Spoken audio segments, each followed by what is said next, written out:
නමස්කාර වේවා බුදුරුවනට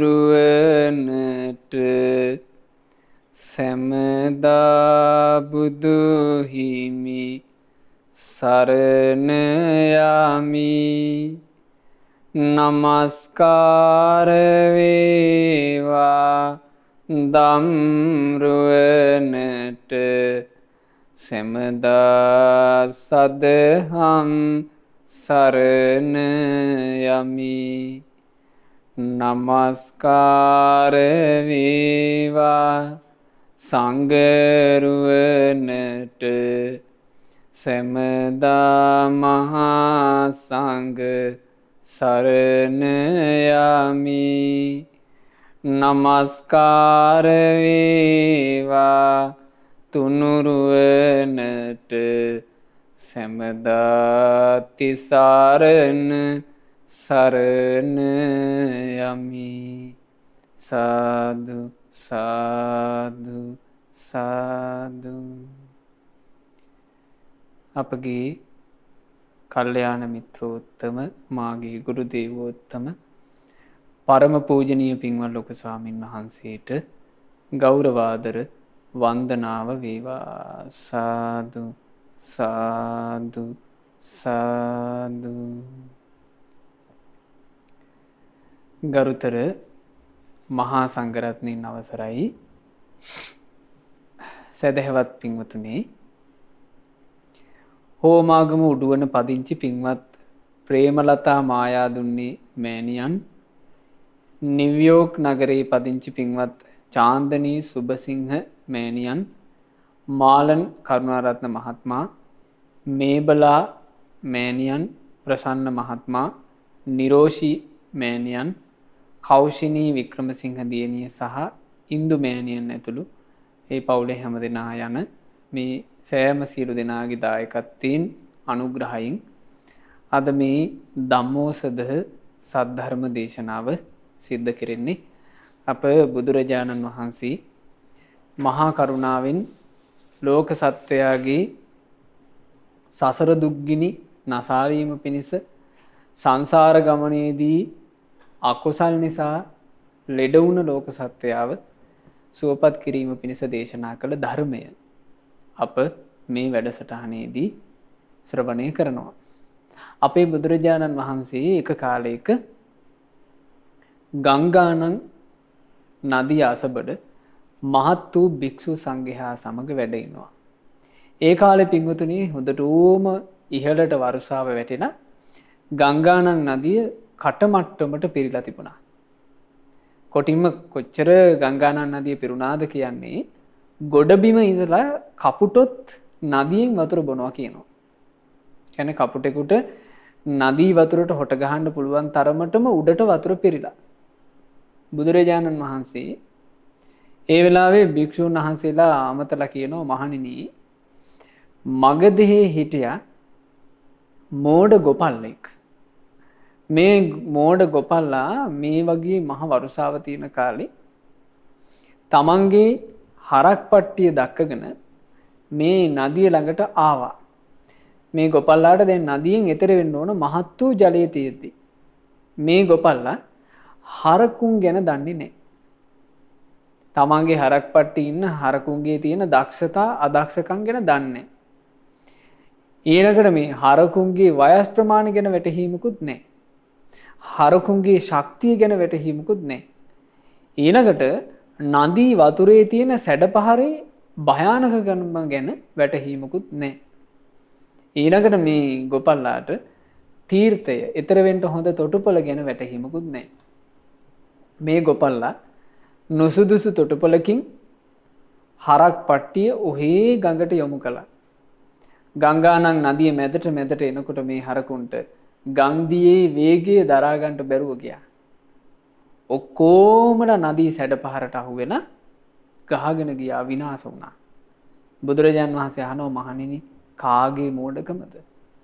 ගොපල්ලාගේ මෝඩකමයි. ඕන් ඔය වගේ කියනවා මෙලොව පරලොව ගැන නොදන්නා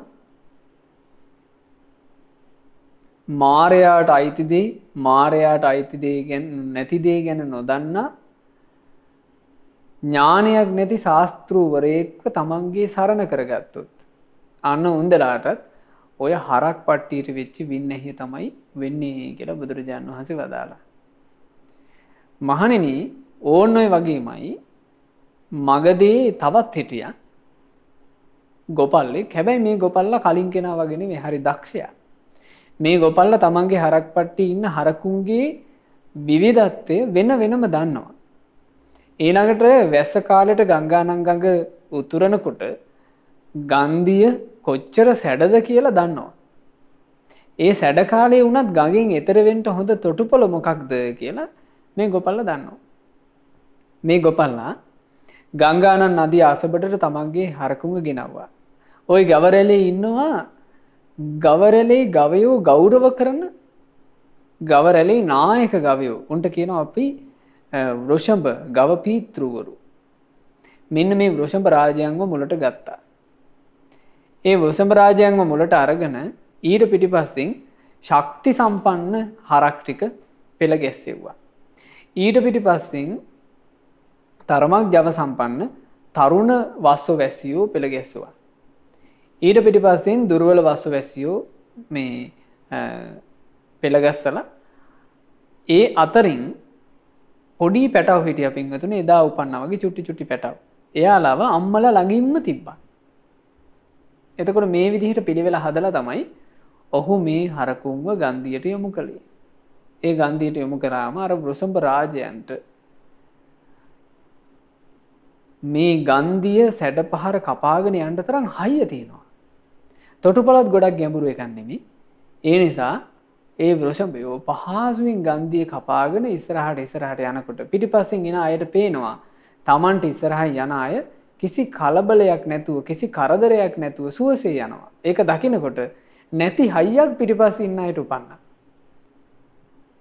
කොටින්ම ඒ හරක් පට්ටියේ එදා උපන්න පැටව හිටියද ඒකුම් පවා අම්මාගේ ගෙරවිලි හඬ අසාගෙන ඒ ඔස්සේ නදියෙන් එතරුණා කියනවා. කිසි කෙනෙකුට අනතුරක් වුණේ නැහැ.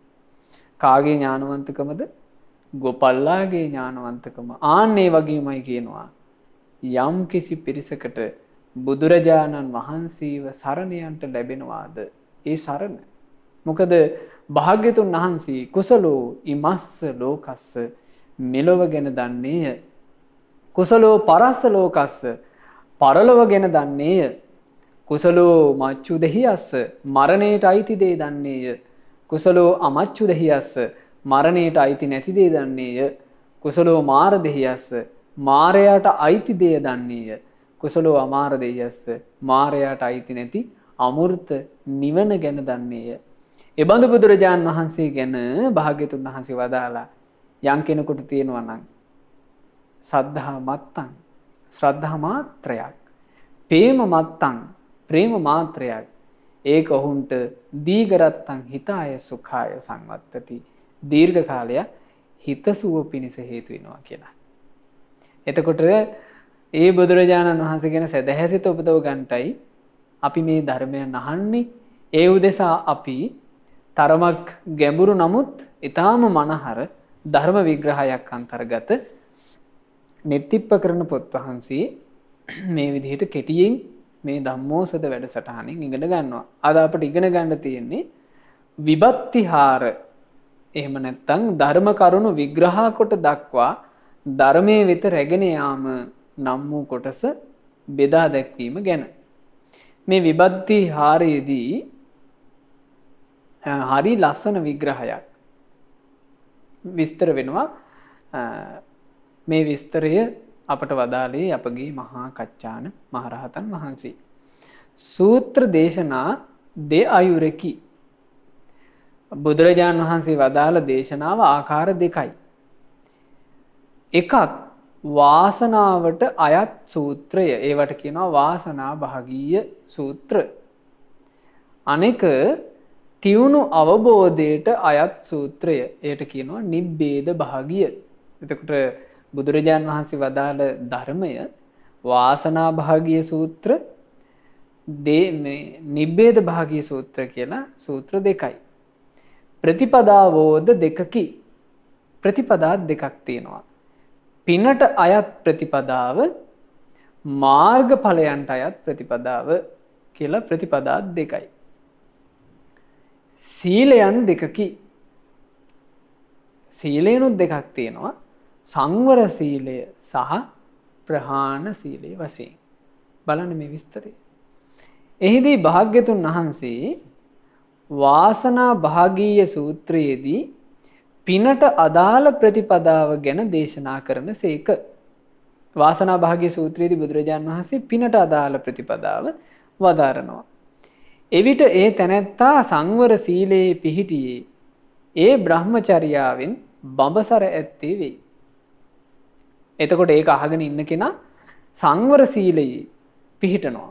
දැන් වාසනා භාගීය දේශනාවේදී බුදුරජාණන් වහන්සේ ප්‍රතිපදාව විදිහට දේශනා කරන්නේ පිනට අදාළ දෙය. එතකොට ඒක අහගෙන ඉන්න කෙනා සංවර සීලයේ පිහිටලා හොඳ බඹසර වාසයක් ඇති කෙනෙක් වෙනවා. බඹසර වාසයක් කියලා කිව්වේ මේ උතුම් වැඩපිළිවෙලකට ඔහු වෙනවා. එහිලා භාග්‍යතුන් වහන්සේ තියුණු අවබෝධයට අයත් ඒ කියන්නේ නිබ්බේද භාගීය සූත්‍රය දේශනා කරද්දී මාර්ගඵල අවබෝධයට යොමු කොට දේශනා කරයි. එතකොට නිබ්බේද භාගීය සූත්‍රයේදී බුදුරජාන් වහන්සේ දේශනා කරන ප්‍රතිපදාව මොකද්ද? මාර්ගඵල අවබෝධයට හේතු වෙන දෙයක්. එවිට ඒ තනත්තා ප්‍රහාණ සීලේ පිහිටියේ ඒ බ්‍රහ්මචර්යාවෙන් බඹසර ඇත්තෙක් වෙයි. එතකොට ඔහු අකුසල් ප්‍රහාණය කිරීමේ සීලයට යොමු වෙනවා. ඒ තුලින් පිරිසුදු ජීවිතයක් ඇති කර ගන්නවා කියනවා. එතකොට පින්වතුනි බොහෝ අය වරද්දගත්තේ මෙන්න මෙතන. දැන් ඇතැම් අය ඉන්නවා ඇතැමු මේ බුදුරජාණන් වහන්සේ සුගති උපත ගැන කරපු දේශනාව විශ්වාස කරන්නේ.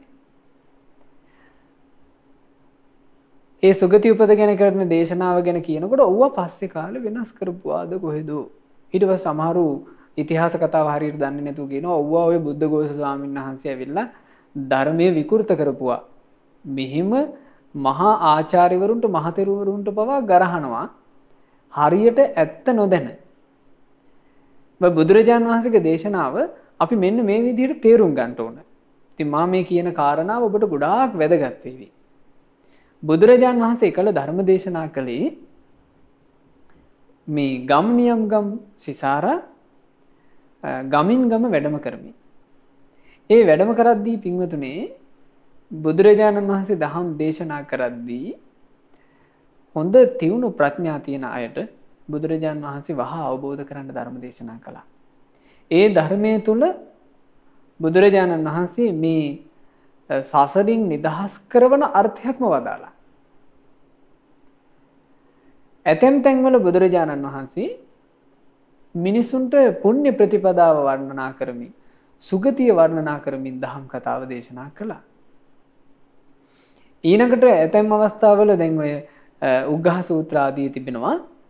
ඒ වගේ අවස්ථාවල ඒ පිරිසගේ අවශ්‍යතාවය නිසා මේ පිරිස අහනවා ස්වාමීනි අපේ මේ දූලා දීග දෙන්න ඉන්නවා.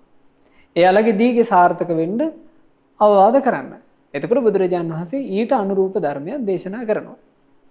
නමුත් භාග්‍යතුන් වහන්සේගේ පිරිනිවීමෙන් පස්සේ ධර්ම සංග්‍රහ කරන මහතෙරුන් වහන්සේලා සියලු ධර්මයන් මේ එකට රැස් කරලා පිටක වශයෙන් සම්පාදනය කරලා ධර්ම දේශනා කළා. ඒ ධර්මයනොත් නුවණැතියන් අතරීම මේ ධර්මයේ පැවතුනේ කාලයක් තිස්සේ. මොකද මතකයෙන් දරාගෙන ආපු නිසා. මතකයෙන් දරාගෙන ඇවිල්ලා ඒ මතකයෙන් දරාගත්ත ඥානවන්ත සත්පුරුෂයෙක් ඇසුරු කරන ධර්මයේ හැසිරෙන්න උවමනාවක් තියෙන ධර්මයත් එක්ක වාද කරන්නේ නැති අය මේ ධර්මයේ ගත්තා. නමුත් පසු කාලීනව ඒ ධර්මයේ ග්‍රන්ථාරූඪ වුණා. ඒ ග්‍රන්ථාරූඪ වෙච්ච ධර්මයේ එසේ කාලයක් ආරක්ෂා වෙනකොට ශාසන පරිහානියත් එක්ක මේ දහම් කතාව සම්පූර්ණයෙන් විකෘති වෙලා නැත්තට නැති වෙලා තියෙද්දී තමයි මේ මේත කාලේ ආයමත් අපට පැහැදිලි කරගන්න පුළුවන් විදිහට කල්යාණ මිත්‍රයන් වහන්සේලා මේ ධර්මයේ ඉස්මතු කළේ. ඒ ඉස්මතු කරපු ධර්මයේ තුල මේ නිබ්බේද භාගීය සූත්‍රයක් තියෙනවා, වාසනා භාගීය සූත්‍රයක් තියෙනවා. එතකොට ඒකෙන් මම අදහස් කරන්නේ මේ දේශනාව තුළ පුණ්‍ය ප්‍රතිපදාව ගැනත් කතා කරනවා, මාර්ගඵලයන්ට අයත් ප්‍රතිපදාව ගැනත් කතා කරනවා. ශ්‍රාවකයට ශ්‍රද්ධාවක් තියෙන්න ඕන. මේ දෙකම බුදුරජාන් වහන්සේගේ භාෂිතයයි කියලා ශ්‍රද්ධාවෙන් අදාහ ගන්නට. ඒ ශ්‍රද්ධාවෙන් අදාහගෙන ඒ ශ්‍රද්ධාවෙන් අදාහගත්ත දේ තුළ පිහිටලයි අපි ශාසන ප්‍රතිපදාවේ හැසිරෙන්න ඕන. එහෙම නැතුව මේ Tamanට හිතට එන ඒවට අනුව වචන කතා කරන්න ගියාම උතුම්මන්ට උතුම් දෙයට ගරහා කිරීම කියන භයානක අකුසලයේ අපේ අතින් සිද්ධ වෙන්න පුළුවන්. එහෙම වුණොත් එහෙම පින්වතුනි අපට පුණ්‍ය ප්‍රතිපදාවත් වැහිලා යනවා. මාර්ගඵලයනුත් වැහිලා යනවා. ආන්න ඒ නිසා ඒ ගැන විශේෂයෙන් සැලකිලිමත් වෙන්න ඕන. එහිලා වාසනා භාගීය සූත්‍රය යනු කුමක්ද? ඔන්න බලන්න විස්තරය.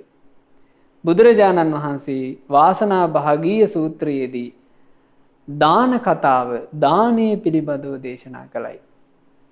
දැන් දානය ගැන බුදුරජාණන් වහන්සේ කොච්චර වර්ණනා කරාදනේ?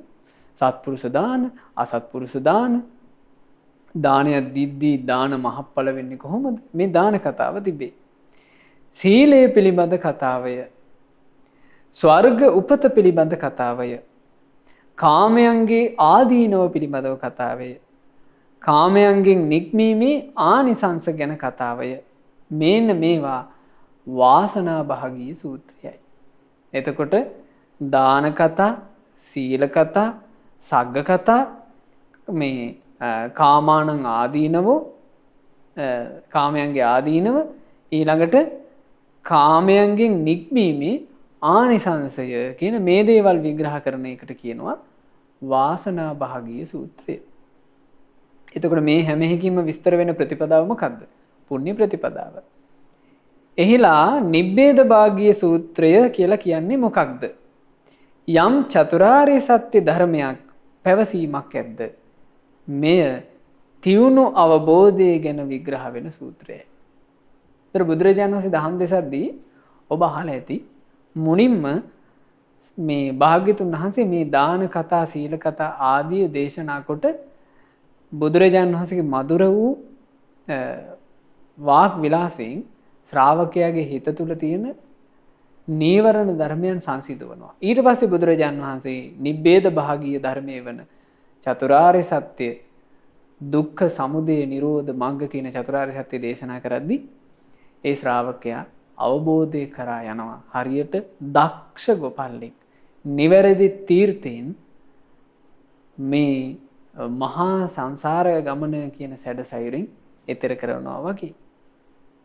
වාසනාවට අයත් සූත්‍ර දේශනා තුළ ධර්මාවබෝධයක් නැත්තේය, මාර්ගයක් නැත්තේය. මේ වාසනා භාග්‍ය සූත්‍රය කියන එක තුළ ධර්මාවබෝධය කියන එකත් නැහැ, නිවන් මඟ කියන එකත් නැහැ. ඵලයක්ද නැත්තේය. ඒ කියන්නේ මාර්ගයෙන් ලැබෙන ඵලය, නිර්වාණ ඵලය නැහැ. නිබ්බේද භාගීය සූත්‍රය තුල තියුණු අවබෝධයට අයත් සූත්‍රය තුල ධර්මාවබෝධයද ඇත, මාර්ගයද ඇත, ඵලයද ඇත. බලන්න මේ සූත්‍ර දේශනාව මේ පොත් වහන්සේගේ තුල හරි ලස්සනට විග්‍රහ වෙලා තිබෙන විදිහ. ඉතින් මේවා කියවලා නැතුව දහම් දැනුමින් තොරව තමයි ඇතැම් හිස් උදවිය, හිස් කියලා මා අදහස් කළේ ශ්‍රද්ධාවෙන් හිස්, බුදුරජාණන් වහන්සේගේ භාෂිතය ගැන අහලා කියවලා ඥානවන්තයන් ඉගෙනගෙන හිත පහදව ගන්නට අවකාශයක් නොලැබුණු ශ්‍රද්ධාවෙන් හිස් පිරිස අර්ථ නොදැන ගරහලා තමන්ගේ ජීවිතේට පව් රැස් කරගන්නේ. මෙහිලා මේ දේශනාව විස්තර කරනකොට අපගේ මහා කච්චායන මහරහතන් වහන්සේ දැන් බලන්න මේ වාසනා භාගීය සූත්‍රය සහ නිබ්බේද භාගීය සූත්‍රය කියන එක විස්තර කරද්දී මට සිහිපත් වුණේ ওই ධම්මපදයේ තියෙන හරිය ලස්සන සිද්ධියක්. එක සොරු දෙන්නෙක් හිටියා. මේගොල්ලෝ ඔය අපි කියන්නේ පික් පොකට් කාරයෝ කියලා. මේ අනිත් අයගේ පසුම්බිය හොරකම් කරලා යාන්තම් ඔය හොරකමින් ජීවිකාව ගත කරන් ගියපු පිරිසක්. මේ ගත කරන් ගියපු දෙන්නේ. මේ දෙන්නා ළඟම ගෙවල් දෙකේ. ඒකට පවුල් දෙකම එකට ජීවත් වුණේ. ඉතින් මේ අය කරන්නේ පින්වතුනි ලේසියිනේ වැඩේ. බුදුරජාණන් වහන්සේගේ ධර්මය අහන්න සවැත් නුවරට ලොකු පිරිසක් එකතු වෙනවා. මේ අයත් කරන්නේ බණ අහන්න යන අය වගේ හොඳට පිළිවෙලකට ඇඳගෙන යනවා. මිනිස්සු බණ අහන සීයෙන් බණ අහද්දී මිනිසුන්ගේ පසුම්බියට විදගෙන එනවා. ඕක තමයි කළේ. මෙහෙම දෙන්න එදත් හොරකම් කරන්න යනවා. යද්දී එක්කෙනෙකුට බුදුරජාණන් වහන්සේ දේශනා කරන ධර්මයට අවධානය යොමු වුණා. බුදුරජාණන් වහන්සේ ධර්මයේ සකස් කරලා දේශනා කරන්නේ මේ පුද්ගලයාට ධර්ම අවබෝධ කරන්න පින තියෙනවා. බුදුරජාණන් වහන්සේ මුලින්ම මේ වාසනා භාග්‍ය ධර්මයේ දේශනා කරනකොට මොහුගේ හිත හොඳට සංසිඳුණා. සංසිඳින නීවරණ පහ වෙලා හරියට හොඳට පිරිසිදු වෙච්ච වස්ත්‍රයක් වගේ මොහුගේ හිත දැන්. හොඳට පිරිසිදු වෙච්ච වස්ත්‍රයට යම් සායමක් දාන්නට විතරයි ඕනේ. ඒ සායම ඉක්මනින් උරා ගන්න. බුදුරජාණන් වහන්සේ ඊළඟට දේශනා කළා නිබ්බේද භාගී සූත්‍රය. මොකද්ද? දුක්ඛ, සමුදය, නිරෝධ මග්ග කියන චතුරාර්ය සත්‍ය දේශනා කරනකොට මේ සොර දෙටුවා චතුරාර්ය සත්‍ය ධර්මය අවබෝධ කරගෙන බුදුරජාණන් වහන්සේගේ සෝතාපන්න ශ්‍රාවකයෙක් බවට පත් වුණා. හරි ආශ්චර්යයි මේ බුදුරජාණන් වහන්සේගේ ධර්මය කියන එක. ඒ නිසා භාග්‍යතුන් වහන්සේ ධර්ම දේශනා කරන මේ පිළිවෙලවන් අපි රහතන් වහන්සේලාගේ වචනයෙන් මෙහෙම දැනගෙන ඉන්න ඕන. මේ සූත්‍ර 4කි. මේ සූත්‍ර 4ක් වෙන හැටි මෙහි ඉදිරියේ විස්තර වෙනවා. මේ 4 සූත්‍රයෝ දේශනාවෙන්, ඵලයෙන්, සීලයෙන්, බ්‍රහ්මචර්යාවෙන් සියලු ආකාරයෙන් විමසීමෙන් ධර්මයට ගෙන යන ක්‍රමයේ විමසා යුක්තියට ගෙන යාමෙන් ඥානෙහි භූමිය යම් තාක්ද ඒ තාක් යෙදී යුත්තාහ. ඉතින් මේ කාරණේ මෙන්න මෙහෙම විස්තර වෙනවා. එහි සමාන සාධාරණ ධර්මයෝ යනු මොනවාද? ඔන්න බලන්න ඒ කරුණු. සමාන සාධාරණ ධර්ම දෙකකි. නමින් සාධාරණ වූත් වස්තුවෙන් සාධාරණ වූත් ධර්මයෝය. මෙන්න මෙතන තියෙන විස්තරය හරි ලස්සනයි. ඒකාන්තයෙන් මිසදිටුගත් සත්වයන්ගේත් එසේ ඒකාන්ත නොවන සත්වයන්ගේත් තිබෙන්නා වූ සෝවාන් මාර්ගයෙන් හෙවත් දර්ශනයෙන් ප්‍රහාණය කළ යුතු කෙලෙස් ඔවුන්ට සාධාරණ වෙයි. ඒ කියලා කිව්වේ මොකද්ද? සෝතාපන්න වීමෙන් ප්‍රහාණය කරන්න ඕන අකුසල් තියෙනවා. ඒ අකුසල් සෝවාන් වෙලා තමයි ප්‍රහාණය වෙන්නේ. සෝවාන් නොවන තාක් ඒ අකුසල් මේ සත්වය ළඟ තියෙනවා. එතකොට ඒකාන්ත මිත්‍යා දෘෂ්ටික සත්වය ළඟත් ඒ අකුසල් තියෙනවා. ඒකාන්ත මිත්‍යා දෘෂ්ටික නැතුව ධර්මයේ හැසිරෙන ඒත් සෝවාන් නොවිච්ච කෙනා ළඟත් ඒ අකුසල් තියෙනවා. අන්න එහෙම ඒ කෙලෙස් ඔවුන්ට සාධාරණයි. පෘථග්ජන පුද්ගලයාගේ සෝවාන් පුද්ගලයාගේ තිබෙන කාමරාග ව්‍යාපාද යන කෙලෙස් ඔවුන්ට සාධාරණ වෙයි. සෝවාන් පුද්ගලයාටත් පෘථග්ජනයටත් කෙලෙස් විදිහට තියෙනවනේ පින්වතුනි. කාමරාග පටිග කියන දෙක තියෙනවා. ඒවා දුරු වෙන්නේ අනාගාමී ඵලය සාක්ෂාත් කිරීමෙන්. අනාගාමී නොවන තාක් පෘථග්ජනය ළඟත් කාමරාග පටිග තියෙනවා. සෝවාන් කෙනා ළඟත් කාමරාග පටිග තියෙනවා. ඒ ඔවුන්ට සාධාරණයි. පෘථග්ජනයාගේ අනාගාමී පුද්ගලයාගේ උද්ධම් භාගීය සංයෝජන ඔවුන්ට සාධාරණ වෙයි. එතකොට බලන්න ධර්මයේ තුලින්මයි මේක නසන්න තියෙන්නේ. ධර්මයේ තුලින් මේ නසන තාක් පෘථග්ජනය ගාවත් මේවා තියෙනවා. උද්ධම් භාගීය සංයෝජන මොනවද? රූප රාග, අරූප රාග, මාන, උද්ධච්ච, අවිජ්ජා කියන පහ පෘථග්ජනය ළඟත් තියෙනවා. අනාගාමී පුද්ගලයා ළඟත් මේවා ප්‍රහාණය වෙලා නැහැනේ. මේ පහම තියෙනවා. ඒවා ඔවුන්ට සාධාරණ වෙයි. ආර්ය ශ්‍රාවකතිමේ යම් ලෞකික සමාපත්තියකට සමවදීද ඒ සමාපatti සියල්ල රාගයේ දුරු නොකළ උන්ගේ සමවතට සාධාරණ වෙයි. ආර්ය ශ්‍රාවකයෙක් වුණත් ලෞකික සමාපත්තියකට සමවැදුනොත් ඒ සමාපත්තිය මේ ශාස්ත්‍රීය ශාසනයෙන් පරිබාහිර කෙනෙකුගේ සමාධියකට උනත් ඒක සාධාරණ වෙනවා. මෙසේ සමාන සාධාරණ ධර්මයෝ එකිනෙකා තුල වෙන වෙනමත් තම තමන් තුලත් ඊට අදාළ බව ඉක්මවා නොයයි. යමෙක් මේ ධර්මයන්ගෙන් යුක්ත වේද ඔහු ඒ ධර්මයේ ඉක්මවා නොයයි. මේ සාධාරණ ධර්මයෝය. මේ ධර්මයන්ගෙන් යුක්තව ඉන්නවා කියලා කියන්නේ මේ ධර්මයන් ඉක්මවා ගිහිලා නැහැ. එතකොට යමෙක් ගාව දැන් අපි ගැන කල්පනා කළොත් අපේ ළඟ ඔය කීප ඔක්කොම තියෙනවා. සෝවාන් වීමෙන් දුරු කළ යුතු සක්කාය දිට්ඨි විචිකිච්ඡා සීලබ්බත පරාමාස කියන අකුසල් අපේ ළඟත් තියෙනවා. නමුත් අපි බුදුරජාණන් වහන්සේ සරණ ගිය ධර්මයේ සරණ ගිය සංඝරත්නයේ සරණ ගිය තෙරුවන් සරණපත් වෙච්ච අය. නමුත් අපේ ළඟ ඒ අකුසල් තියෙනවා. ඉතින් අපි ළඟ ඒවා තියෙනවා වගේම තමයි නියත මිත්‍යා දෘෂ්ටිකයෝ ගාවත් ඒවා එහෙම තියෙනවා. ඒ වගේමයි අනාගාමී පුද්ගලයෙක් ළඟ තියෙනවා නම් මේ යම් කාමරාග පටික කියන අකුසල් අපිත් ඒවා දුරු කරලා නැහනේ. අපේ ළඟත් ඒවා තියෙනවා. ඒ වගේමයි රහතන් වහන්සේ නමක් විසින් පමණක් ප්‍රහාණය කරන ලද රූපරාග අරූපරාග මාන උද්දච්ච අවිජ්ජා කියන උද්දම් භාගීය සංයෝජන යන්තාක් තියනවාද අපත් ඒව ප්‍රහාණය කරලා නැති නිසා අපේ ළඟ ඒවා තියෙනවා. එහි අන්‍යයන්ට සාධාරණ හේවත් පොදු නොවූ අසාධාරණ ධර්ම කියලා කියන්නේ මොනවද? බලන්න මේ ධර්මයේ පිංගුතුනේ දේශනා කරන්නේ මේ සියලු කෙලෙස් නැසලා අරහත්ත්වේ සාක්ෂාත් කළපු මුනිවරයෙන්නේ. බලන්න මේ දේශනාව කොච්චර ලස්සනද කියලා.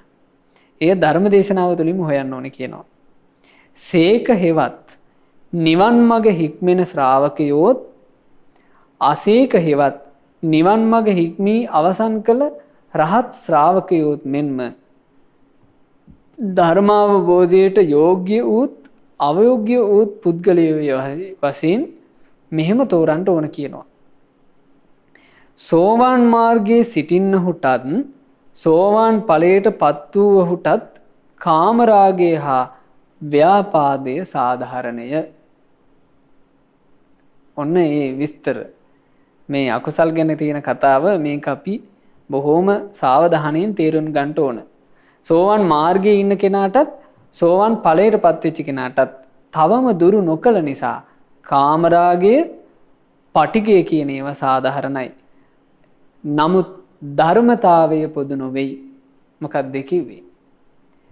සෝවාන් මාර්ගයේ ඉන්න කෙනාටත් ඒ කියන්නේ ඔහු තාම සෝවාන් ඵලයට පත් වෙලා නැහැ. සෝවාන් මාර්ගයේ ඉන්න කෙනාටත් තියෙනවා කාමරාග පටිග. සෝවාන් ශ්‍රාවකයාටත් කාමරාග පටිග තියෙනවා. ඒ කාරණෙන් ඒ දෙන්න සමානයි. නමුත් ධර්මතාවයෙන් සමාන නැහැ. මොකද්ද? සෝවාන් කෙනා ඒකාන්ත වශයෙන්ම සක්කාය දිට්ඨි විචිකිච්ඡා සීලබ්බත පරාමාස නැසලා තියෙන නිසා ඒකාන්ත වශයෙන්ම මරණින් මත්තේ සුගතිය උපදිනවා. භව හතක් ඇතුළත නිවන් දකින්නවා. හැබැයි සෝවාන් මාර්ගයේ සිටින කෙනාට ওই ධර්මතාවය නැහැ. සෝවාන් මාර්ගයේ සිටින්නහුටත් අනාගාමී මාර්ගයේ සිටින්නහුටත් උද්ධම් භාගීය සංයෝජන පොදුය. සෝවාන් මාර්ගයේ කෙනෙක් ඉන්නවා අනාගාමී මාර්ගයේ. මේ දෙන්නටම උද්ධම් භාගීය සංයෝජන පොදුයි. ඒ කියන්නේ දෙන්න ගාව මේවා තියෙනවා. හැබැයි ධර්මතාවය පොදු නැත. ඒ කිව්වේ සෝවාන් මාර්ගයේ ඉන්න කෙනාට උද්ධම් භාගීය සංයෝජන තියෙනවා. ඔහු ඒ උද්ධම් භාගීය සංයෝජන තිබීමෙන් ඔහුට තියෙන ධර්මතාවය වෙනම එකක්. හැබැයි අනාගාමී මාර්ගයේ සිටින කෙනා උද්ධම් භාගීය සංයෝජන වලින් යුක්ත වුණත් ඔහු මරණින් මත්තේ ඒකාන්තයෙන් සුද්ධවාසී උපදිනවා. ධර්මතාවය වෙනස්.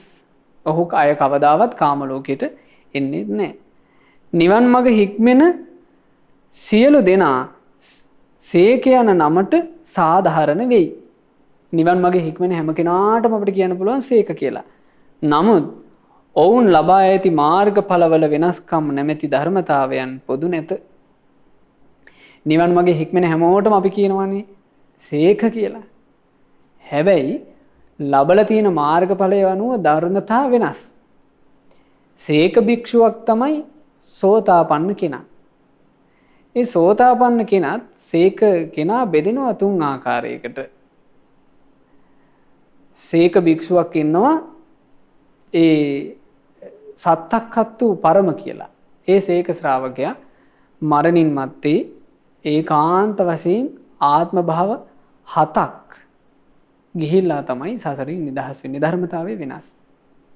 ඊළඟට ඉන්නවා ඒක බීජී කියලා. ඒ කියන්නේ මේ ජීවිතේ සෝතාපන්න ඵලයේ සාක්ෂාත් කරපු ශ්‍රාවකයා එක ආත්ම භාවයක් ඇතුළත අනිවාර්යයෙන්ම සසරින් නිදහස් වෙනවා. එයාට කියනවා ඒක බීජ. ඊළඟට ඉන්නවා කෝලං කෝල ආත්ම භාව 2-3ක් ගිහිල්ලා සසරින් නිදහස් වෙනවා. මේ විදිහට හැමෝටම සේක කිව්වට ධර්මතාවය අනුව වෙනස්. සෝවාන් ශ්‍රාවකයාගේ ජීවිතයේ තියෙන භව 7ක් ඇතුළත සසර දුකින් නිදහස් වීම. අපි ගත්තොත් අනාගාමී කෙනා සුද්ධවාසී උපදින්නේ ආය කවදාවත් හීන වූ කාම ලෝකෙට එන්නේ එහෙදිම නිදහස් වෙලා යනවා. රහතන් වහන්සේ මේ ජීවිතේම සියලු කෙලෙස් නැසලා අරහත්ත්වේ සාක්ෂාත් කරලා අනුපාදිශේෂ පරිනිර්වාණ ධාතුවේ පිරිනොම් පානවා. ඉතින් මේ විදිහට පිළිවෙත් පුරන සියලු දෙනාට පිළිවෙතෙහි පිළිපන්නෝ යන නාමය සාධාරණ වෙයි. ධර්මයේ යම් පිරිසක් හැසිරෙනවා නම් ඒ හැමෝටම කියන්න පුළුවන් කියනවා පිළිවෙතේ යෙදෙන අය. එහෙත් එයින් ලැබෙන ප්‍රතිඵල අනුව ධර්මතාව පොදු නැත. හැමෝම ප්‍රතිපදාවට පැමිණියාට හැමෝම සීල සමාධි ප්‍රඥා වැඩුවාට ඒ අය තමන්ගේ නුවණේ ප්‍රමාණයට ලබන අවබෝධය වෙනස්. ඒකට අනුව ධර්මතාවය වෙනස් වෙයි. ධර්මයේ හික්මෙන සියලු දෙනාට සේක සීලය සාධාරණය. එහෙත් ධර්මයේ හික්මෙන මට්ටම අනුව එම ධර්මතාවය පොදු නැත. මෙසේ අන්‍යයන්ට සාධාරණ නො වූ කරුණු දකින්නා විසින් හීන උත්කෘෂ්ඨ මධ්‍යමය වශයෙන් ගෙන සෙවිය යුත්තේය. එතකොට මේක අපිට බෙදන්න පුළුවන් මේ ධර්මයේ හැසිරෙන ශ්‍රාවකයාගේ පොදු නොවන ධර්මතා අපට බෙදන්න පුළුවන් හීන උත්කෘෂ්ඨ මධ්‍යම වශයෙන්. බලන්න තවත් විස්තර කරනවා. සෝවාන් මාර්ග ඥානයේ හෙවත් දර්ශන භූමිය ආර්ය මාර්ගයේ බැස ගැනීමට ඇති ආසන්න කාරණයයි. සාමාන්‍යයෙන් අපි සෝවාන් වෙනවාට කියන වචනය පාලි වචනය තෝරවුවොත් එහෙම සෝත ආපන්න කියන්නේ සෝත කියලා කියන්නේ සැඩපහර. නිවන කරාගෙන යන සැඩපහර. නිවන් මඟ. ආපන්න කියලා කියන්නේ බැස ගන්නවා. එතකොට සෝතාපන්න කියලා කියන්නේ නිවන් මගෙහි බැස ගැනීම. දර්ශන භූමිය කියලා කිව්වෙත් සෝවාන් වීමට. දර්ශන භූමිය කියලා ඒ සෝවාන් වීමට කියන්නේ පින්වතුනේ ඔහු චතුරාර්ය සත්‍ය සත්‍යයක් ලෙස දකිනවා කියන අදහසින් තමයි ඒකට දර්ශන භූමිය කියලා කියන්නේ. ඉතින් මේ සෝවාන් වීම කියලා කියන එක අපි ගත්තොත් බුද්ධ දේශනාවේ මෙන්න මෙහෙම විස්තර වෙනවා. එක අවස්ථාවක අපගේ ආනන්ද මහතෙරුන් වහන්සේ පිණ්ඩපාතේ වැඩම කරලා ආපහු විහාරයට වඩිමින් ඉද්දි එදා ශාක්‍ය කුමාරවරු ශිල්ප පුහුණුව වෙනවා. එතකොට පින්වතුනි මේ එදා පුහුණුනේ දුනු ශිල්පය. ඈත තියෙන ඉලක්කවලට මේ කුමාරවරු හරියටම විදිනවා. එතකොට ආනන්ද ස්වාමීන් වහන්සේ ටික වෙලාවක් මේ දෙස අවධානයෙන් ඉඳලා හිතක් උපන්න මේ කුමාරයෝ හරි දක්ෂයි නෝවේ. හවස් කාලේ භාග්‍යතුන් වහන්සේ ළඟට වැඩම කරාම ආනන්ද ස්වාමීන් වහන්සේ කියනවා ස්වාමීනි භාග්‍යතුන් වහන්සේ මේ ශාක්‍ය කුමාරවරු හරි දක්ෂයි. ඈත තියෙන ඉලක්කවලට ස්වාමීනි හරියටම විදිනවා. බුදුරජාන් වහන්සේ වදාලා ආනන්දය ඕකද දක්ෂකම එහෙම නැත්නම් මේකද? ඒ කිව්වේ එක්තරා පුරුෂයෙක් අස්ලෝමයක් අරගෙන මේ අස්ලෝමය 7ට පලනවා. අස්සෙකුගේ ලොංගහක් කරා ওই ලොංගහ සියුම්ව 7ට පලනවා.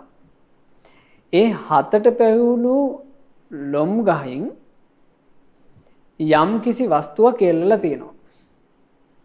එතකොට මේ 7ට පැවුණු ලොම් ගහක් ප්‍රමාණයෙන් තිබෙන ඉලක්කයට එක්තරා පුරුෂයෙක් හතට පැලූ ලොම් ගහක් තරම් සියුම් ඊතලයකින්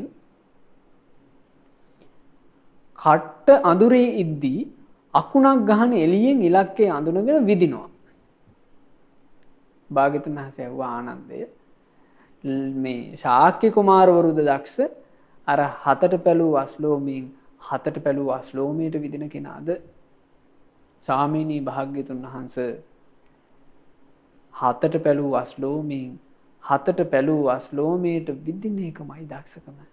බුදුරජාණන් වහන්සේ වදාළ ආනන්දය මේ දුක මේ දුකේ හට ගැනීම මේ දුක්ඛ නිරෝධය මේ දුක නිරුද්ධ කරන ප්‍රතිපදාව කියලා චතුරාර්ය සත්‍ය ධර්මය අවබෝධ කිරීම හතට පැලූ අස්ලෝමයෙන් හතට පැලූ අස්ලෝමයට විදිනවටත් වඩා දුෂ්කරයි කිව්වා. එතකොට ඒක තමයි දර්ශන භූමිය. එහෙම නැත්නම් සෝවාන් වීම. ඉතින් අපි මේ සිත පහදවා ගන්න ඕන. පින්වතුනි මේ බුද්ධ ශාසනයේ සියලු රහතන් වහන්සේලා ඒ හතට පැලූ අස්ලෝමයෙන් හතට පැලූ අස්ලෝමයට විදිනවාට වඩා දක්ෂකම වන චතුරාර්ය සත්‍ය අවබෝධ කොට වදාලා. එතනින් පහළ ඉන්න අනාගාමී මාර්ගයේ මේ අරහත් මාර්ගයට පැමිණි ශ්‍රාවකයන් වහන්සේලාත් ඒ දක්ෂකම කළා. අනාගාමී ශ්‍රාවකයන් වහන්සේලාත් ඒ දක්ෂකම කළා. අනාගාමී මාර්ගයට පත්වෙච්ච ශ්‍රාවකයන් වහන්සේලාත් ඒ දක්ෂකම කළා. ඊළඟට සකදාගාමී ශ්‍රාවකයන් වහන්සේලාත් ඒ දක්ෂකම කළා. සකදාගාමී මාර්ගයට පැමිණි ශ්‍රාවකයන් වහන්සේලාත් කළා. සියලු සෝවාන් උත්තමයන් වහන්සේලාත් ඒ දක්ෂකම කළා. ඒ මේ බුද්ධ ශාසනය.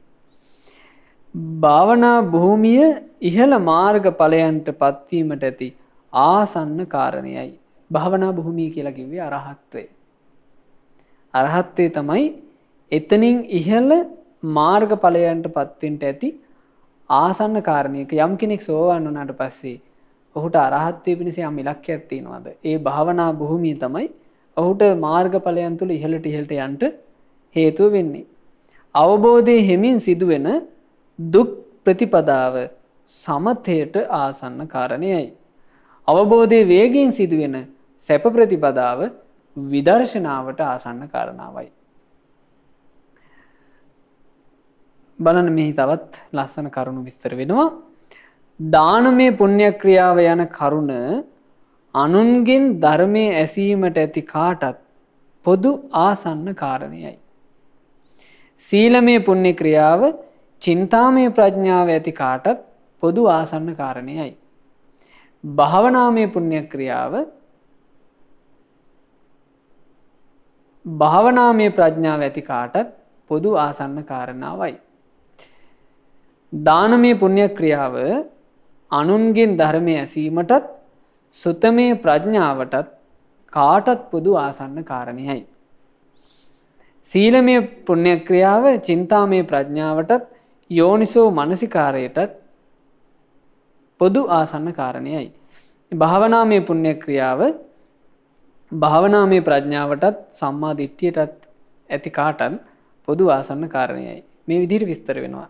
ඊළඟට රහතන් වහන්සේ විස්තර කරනවා ධර්මයේ හැසිරීමට සුදුසු පෙදෙසක වාසය කිරීම චිත්ත විවේකයටත් සමාධියටත් කාටත් පොදු ආසන්න කාරණයයි.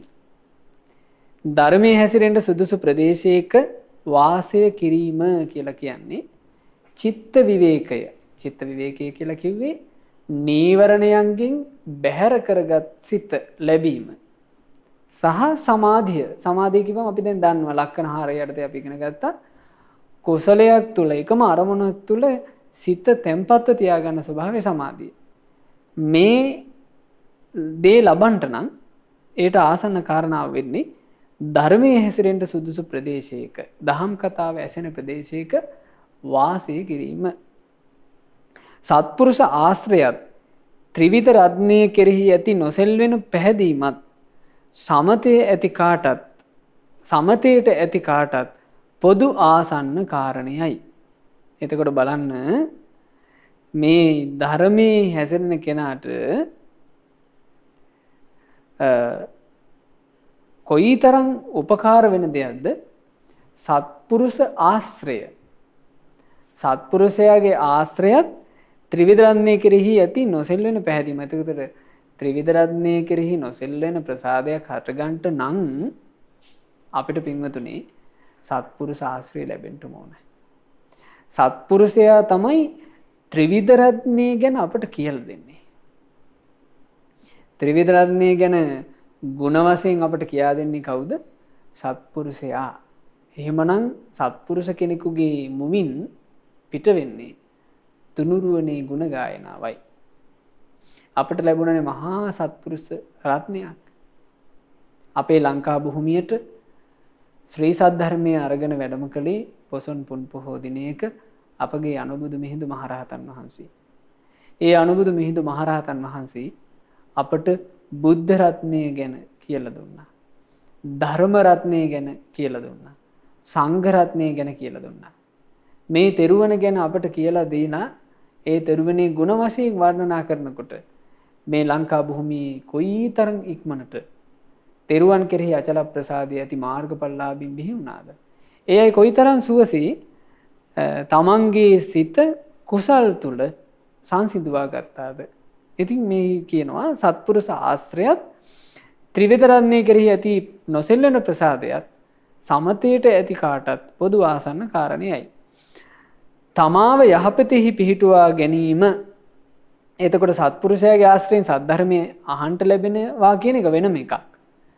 ඒ අහන දෙයින් තමා යහපතේ පිහිටුවා ගැනීම, තමාව ධර්මයේ තුල පිහිටුවා ගැනීම, පවට ලැජ්ජාවටත් විදර්ශනාවටත් ඇති කාටත් පොදු ආසන්න කාරණයයි. අකුසල් අත්හැරීමත් කුසල් විමසීමත් සමාධි ඉන්ද්‍රිය ඇති කාටත් පොදු ආසන්න කාරණයයි. අකුසල් අත්හැරීම කුසල් විමසීම. ඉතින් මේක බුද්ධ ශාසනයක් තුල අපිට කරන්න පුළුවන්. අපි මීට පෙර මේ හාරයන් ඉගෙන ගන්නකොට දේශනාවක් ඉගෙනගෙන ඒ දේශනාව තුලින් කුසල අකුසල් බෙදාගන්නේ කොහොමද කියන කාරණාව ඉගෙන ගත්තා. මනවින් වදාන ලද ධර්මයේ ඇති බව කුසල් මුල් උපදවා ගැනීමටත් ඵල සමාපත්තියටත් ඇති කාටත් පොදු ආසන්න කාරණාවයි. එතකොට බුදුරජාණන් වහන්සේගේ ධර්මයේ මනවින් වදාරා තිබීම කුසල් මුල් උපදව ගන්නට. කුසල් මුල් කියලා කිව්වේ මොනවද? අලෝභ, අද්වේෂ, අමෝහ. ඒ වගේම ඵල සමාපත්තීන් මේ ශාසනය තුළ ලබන ඵලයන් ලබා ගන්නටත් ආසන්නම කාරණාව වෙනවා. සංඝයාගේ පිළිවෙත් සරු බවත් සංඝයාගේ යහපත් බවත් කාටත් පොදු ආසන්න කාරණාවයි. මේ සංගරුවන පිළිවෙත් සරුව ඉන්නවා නම් සංඝයාගේ යහපත් බව කාටත් පොදු ආසන්න කාරණාව කියනවා. භාග්‍යතුන් වහන්සේ මුණ ගැසීම හෙවත් ශාස්ත්‍රු සම්පත්තිය නොපැහැදෙනුන්ගේ පැහැදීම පිණිසත් පැහැදෙනුන්ගේ වඩා පැහැදීම පිණිසත් ඇති කාටත් පොදු ආසන්න කාරණයයි. ශාස්ත්‍රු සම්පත්තිය මුණ ගැසීම ශාස්ත්‍රුන් වහන්සේ ශාස්ත්‍රුන් වහන්සේව හඳුන්වා දීම නොපැහැදුන උන්ගේ පැහැදීම ඇති කරවනවා. පැහැදුන උන්ගේ වැඩි පැහැදීම ඇති කරවනවා මේ ශාස්ත්‍රු සම්පත්තිය. ශාස්ත්‍රු සම්පත්තිය ගැන හිත බලවත්ව තබා ගන්නවා කියන එක පින්වතුනි හරිම පුදුම එකක්. ඒ ගැනනේ අපේ ලංකා භූමියේ අර ලස්සන සිදුවීමක් තිබෙන්නේ. ලංකා භූමියේ එක තරුණ සොරදෙටුවෙකුට සිටුණා රාජ්‍ය බලය අල්ලගන්නට. රාජ්‍ය බලය අල්ලගන්නට නම් යුද්ධ කරන්න ඕන. යුද්ධ කිරීම පිණිස සේනාව ඕන. සේනාව ලබා ගන්නට නම් ධනය ඕන. ඒතර මොහු කල්පනා කළා ධනය හොයන්න වේගවත් ක්‍රමයක්. එතකොට මොහුට මේ මතක් වුණා අපේ අතීත රජදරුවෝ තෙරුවන් කෙරෙහි ප්‍රසාදයෙන් යුක්තව සෑය හදලා තියෙනවා. මේ සෑරජානන් වහන්සේලා තුල මහානීය වස්තු බොහෝමයක් තැන්පත් කරලා තියෙනවා. මේ සෑයක් එක සෑයක් කඩාගත්තොත් මහා ධනයක් එළියට ගත හැකි කියලා මොහුට මතක් වුණා. එතකොට තමන්ට හිතවත් පිරිසක් එකතු කරගෙන මේ සොර දෙටුවා මෙයාගේ නම සිරිනාග. මේ සොර දෙටුවා ඔය අනුරාධපුරේ පැත්තට වෙන්න මට මතක විදිහට ඒ තිබුණේ අනුරාධපුරේ පැත්තට වෙන්න මිනිස්සු වන්දනා කරමින් හිටපු බුදුරජාණන් වහන්සේගේ ධාතු සෑයක්. මේ ධාතු සෑය ළඟට ගිහිල්ලා මේ සෑය අර හුණු පිරියම් කරපු කොටස බින්දා. බිඳලා පින්වතුනි දැන් ගර්භය ගොඩාක් සෑ ගර්භ ආවරණය කරලා තිබිලා තියෙනවා මේ සෛලමේ ආවරණයකින් ගල් වලින්. මෙවට වෙනම අගුල් හදලා තිබිලා තියෙනවා. මේ අගුල පන්න ගන්නට මොකක් හරි ශිල්පයක් තිබිලා තියෙනවා. දැන් අගුල පන්න ගන්නට විදිහක් නැහැ.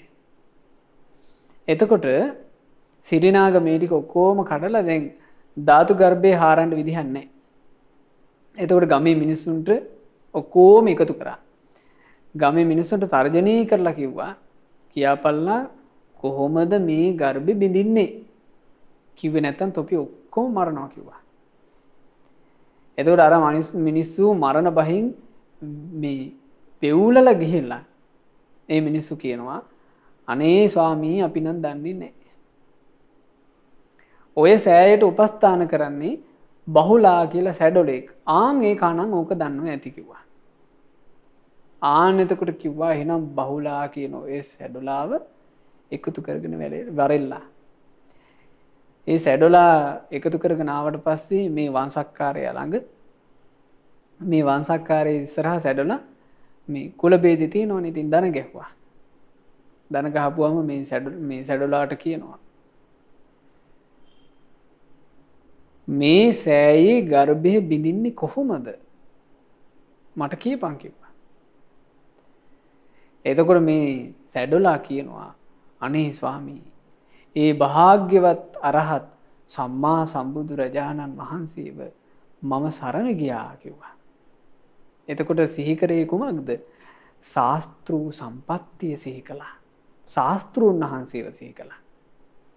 වෙන මොකුත් සිහි කළේ නැහැ. එතකොට මේ සිරිනාග කියනවා මං ඔබෙන් ඊ කැහුවේ නැහැ. ඔබ සරණ ගියේ කවුද කියලා මං ඇහුවේ නැහැ. මට මේ සෑය බින්දින හැටි කියපන්.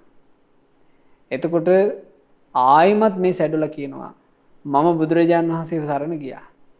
තුන් පාරක් මෙහෙම කිව්වට පස්සේ සිරිනාග කිව්වා එහෙනම් ඔය කොහොඹ උලක් උල් කරලා ගනින් තියපම් මේ කව උල කිව්වා. දැන් පින්වතුනේ උලේ ඉඳුවා. මේ කොහොඹ උලේ මේ සැඩොලාගේ ශරීරයේ බහිනවා ñර ගාලා මේ උල ඇඟ දිගේ බහිනවා. ඒ බහිද්දී කොයිතරම් ශාරීරික වේදනාවක් එනවද? නමුත් මේ උල උඩ ඉඳගෙනත් මම බුදුරජාණන් වහන්සේව සරණ ගියා බුදුරජාණන් වහන්සේව සරණ ගියා කියලා ශාස්ත්‍රඥ වහන්සේ සීකර කර හිටියා. එතකොට මිනිස්සුන්ගෙන් සිරිනාග තව බය කරලා අහනවා පේනවනේ මේකට වෙච්ච එක කවුරු හරි දන්නවා නම් සෑය බින්දින හැටි මට කියාපල්ලා. කිව්වේ නැත්තම් ඔක්කොටම මේ ඉරණම කිව්වා. එතකොට කිව්වා අපි නම් දන්නේ නෑ ස්වාමී. ඔය බහුලාට ඉන්නවා පුත්තු 7 දෙනෙක්. ඒකුන් දන්නව ඇති. පුත්තු 7 දෙනාම ගෙන්නවා. පුත්තු 7 දිනාටම කිව්වා උඹලගේ තාත්තට වෙලා තියෙන දේ පේනවනේ. උඹලටත් වෙන්නේ ওই ටික. සෑය බින්දින හැටි කියපියෝ කිව්වා. එතකොට මේ පුත්තු හැඩි දැඩි තරුණ ජවයේ තියෙන පුත්තු මේ පුත්තු කිව්වා ඔබතුමා කරන්න පුළුවන් ඕන එකක් කරන්න අපි සෑය බින්දින හැටි කියන්නේ අපි බුදුරජාණන් වහන්සේව සරණ ගියා කිව්වා. සිහිකලේ කුමක්ද? ශාස්ත්‍රු සම්පත්තිය. ඒ බහුලා කියන සැඩොලා ඇතුළු බුදුරජාණන් වහන්සේ සරණ ගියේ පුත්තු 7 දෙනා. ඔක්කොමලා 8 දිනාම උල තිබ්බා. මේ උල් ඔක්කොම ශරීරයේ පසාරු කරගෙන බැහැලා මේ 8 දිනාම මරණයටපත් වෙනවා. මැරෙද්දි මේ රැස් වෙච්ච පිරිස ඔක්කොටම පේනවා මේ ශරීර වලින් මේ මිය ගියපු ශරීර වලින් නිකන් ඡායාව වගේ ලස්සන වස්ත්‍රාභරණ පැළඳගත්ත දිව්‍ය රූප නැගිටිනවා. ඒ දිව්‍ය රූප නැගිටලා අර සිරිනාග ඇතුළු පිරිස බිඳමින් ඉන්න සෑය ප්‍රදක්ෂිනා කරලා නොපෙනී ගියා. සිරිනාග වැඩේ නැවැත්තුවා. ඒ ගමේ හිටපු සියලු දෙනාම බුදුරජාණන් වහන්සේ ගැන හිත පහදව ගත්ත ඒ සිද්ධි නිසා අදත් ශාස්ත්‍රීය සම්පත්තිය ගැන හිත පහදවන්නට මේ පින්වතුන්ට අපි මේ කතාව කියන්නේ. බහුලාගේ කතාව. එදා ශාස්ත්‍රීය සම්පත්තිය උදා කරගෙන එසේ කටයුතු නොකළා නම් පින්වතුනි ශාස්ත්‍රුන් වහන්සේ ගැන නොපැහැදුණු උන් පහදවන්නටත් පැහැදුණු උන්ගේ වැඩි පැහැදීම ඇති කරවන්නටත් අපට මේ කතාවන් උපයෝගී කරගන්න බැරුව යනවා. ඊළඟට මෙහි විස්තර කරනවා නොනසන ලද ප්‍රාතිමෝක්ෂ සිල් ඇති බව දුස්සීල පුද්ගලයන්ට නිග්‍රහය පිණිසත් ප්‍රියශීලී පුද්ගලයන්ට පහසුව පිණිසත් ඇති කාටත් පොදු ආසන්න කාරණයයි.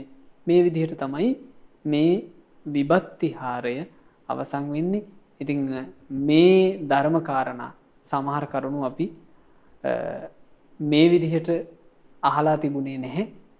මේ විදිහට අපට අහන්න ලැබුණේ මහා කච්චායන මහරහතන් වහන්සේ නම් වූ ඒ මහානුභාව සම්පන්න මහා ප්‍රඥාවන්ත චතුපටිසම්භිදාලාභී උතුම් රහතන් වහන්සේගේ විග්‍රහය නිසා. ඉතින් මේ ධර්ම කාරණාවන් කෙරෙහි සිත් පහදවාගෙන අපටත් ගෞතම සාසනේ චතුරාර්ය සත්‍ය ධර්මය අවබෝධ කරගන්න වාසනාව ලැබෙත්වා. සාදු සාදු සාදු.